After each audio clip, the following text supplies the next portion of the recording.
भारतवासियों के लिए एक बार फिर उम्मीद की किरण जागी है। नमस्कार, मैं भावना और आप देख रहे हैं न्यूज 18 हिंदी ओरिजिनल्स। भारत का महत्वाकांक्षी मिशन चंद्रयान-3 एक बार फिर से एक्शन मोड में आ सकता है। पिछले 15 दिनों से चंद्रयान-3 का रोवर प्रज्ञान और लैंडर विक्रम स्लीप मोड में है। चांद पर सूर्योदय होने से इनके फिर से जागने की उम्मीद है। इसरो के मुताबिक चंद्रयान-3 के लैंडिंग पॉइंट पर सूर्योदय हो गया है और सोलर एनर्जी मिलते ही एक बार फिर रोवर और लैंडर चार्ज हो सकते हैं। चंद्रयान-3 के लिए 22 सितंबर की तारीख को बेहद अहम माना जा रहा है।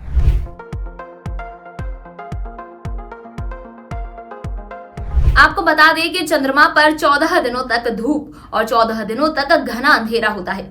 इसरो ने चंद्रयान-3 की लैंडिंग दक्षिणी ध्रुव पर कराई थी, जहां पिछले 14 दिनों से सूर्य अस्त था और सोलर एनर्जी ना मिलने की वजह से रोवर प्रज्ञान और लैंडर विक्रम डिस्चार्ज होकर स्लीप मोड में चले गए थे, जिससे रिसर्च का काम बंद हो गया था। इसरो से मिली जानकारी के मुताबिक अब चंद्रमा के दक्षिणी ध्रुव पर सूर्योदय हो गया है।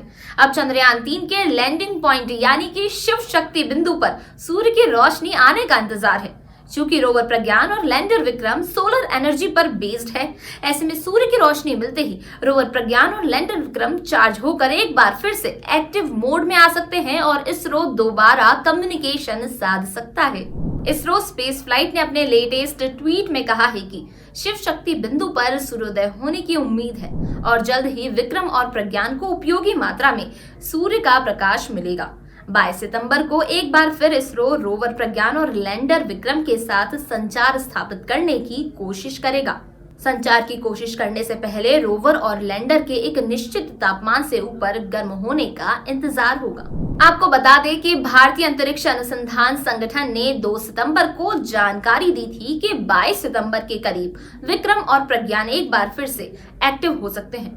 चूंकि सोलर पैनल को उपकरणों में ऐसे पोजीशन पर लगाया गया है कि 22 सितंबर को सूर्य की रोशनी सीधे उस पर गिरेगी।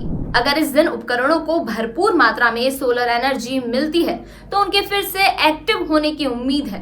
हालांकि इसरो के मुताबिक अगर विक्रम और प्रज्ञान सूर्योदय के बाद भी एक्टिव नहीं होते हैं तो वे वहां सदा के लिए भारत के दूत बनकर चंद्रमा पर रह जाएंगे।